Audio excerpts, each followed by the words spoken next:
এখানে বলা হয়েছে, অর্থাৎ হারাম মাল অনেক হলেও উহাতে বরকত হয় না, অথচ পরিণাম হচ্ছে দোজখ। পক্ষান্তরে হালাল মাল অল্প হলেও উহাতে যথেষ্ট বরকত হয়, এর পরিণামে পাওয়া যায় আল্লাহর সন্তুষ্টি। সো আমরা চেষ্টা করব হালাল জিনিস খাওয়ার, ঠিক আছে, হারাম থেকে বিরত থাকবো। আর হালালের অল্প জিনিসও অনেক বরকত পাওয়া যায়।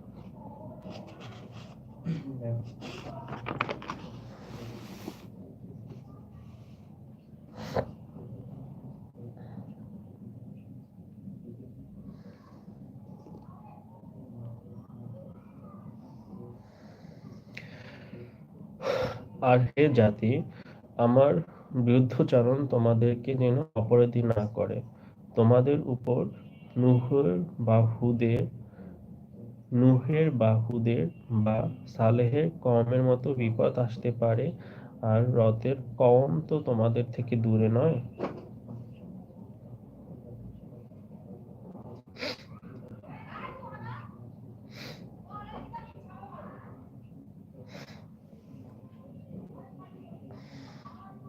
আর রবের কাছে ক্ষমা চাও, তার প্রতি রুজু হও, নিশ্চয় আমার রব দয়ালু।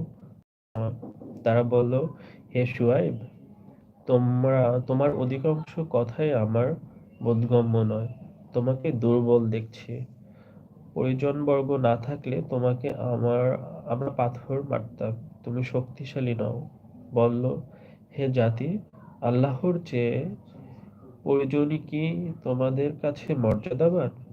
আর তোমরা তাকে পুণ্য পিছনে রেখে দিলে। নিশ্চয় আমার রব তোমাদের কর্ম বেষ্টন করে আছেন।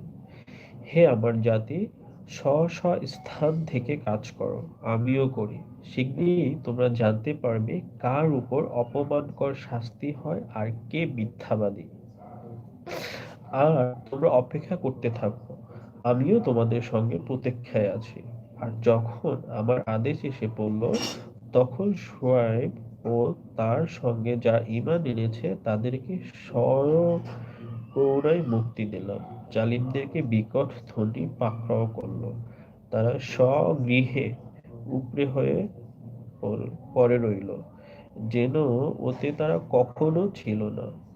ওহে মাদইয়ানবাসীদের উপর অভিশাপ যেমন সামুদ জাতির উপর ছিল। আমি মূসাকে আমার নিদর্শন ও স্পষ্ট প্রমাণ সহ প্রেরণ করলাম ফিরআউন ও তার সবাসদের কাছে, কিন্তু তারা ফিরআউনের আদেশ মানল, অথচ তার আদেশ সঠিক ছিল না। কিয়ামতের দিন সে নিজ কওমের আগে থাকবে এবং সে তাদের নিয়ে অগ্নিতে ঢুকবে। ওই প্রবেশের স্থান কত নিকৃষ্ট স্থান! ইহকালেও এরা লানতগ্রস্ত, আর পরকালেও তাদেরকে যা প্রদান করা হলো তা কতই না মন্দ। এটি সেই জনপদের খবর যা তোমরা যা তোমায় বর্ণনা করছি, যার কিছু এখনো বিদ্যমান এবং কোনো কিছু নির্মূল। তাদের প্রতি জুলুম করেনি, তারা নিজেদের উপর নিজেরাই জুলুম করছে। রবের আদেশ আসার পর তাদের সেসব উপাস্যরা তাদের কোনো কাজে আসেনি, যারা পূজা তারা করত আল্লাহকে বাদ দিয়ে। তারা আপন ক্ষতিই বৃদ্ধি করবে। আর এরূপই আপনার রবের ধরা। কোন জনপদ অত্যাচারী হলে তিনি তাদের ধরেন, নিশ্চয় তার ধরা বড়ই কঠিন। আর যে পরকালের আযাবকে ভয় করে তাতে তার জন্য নিদর্শন আছে।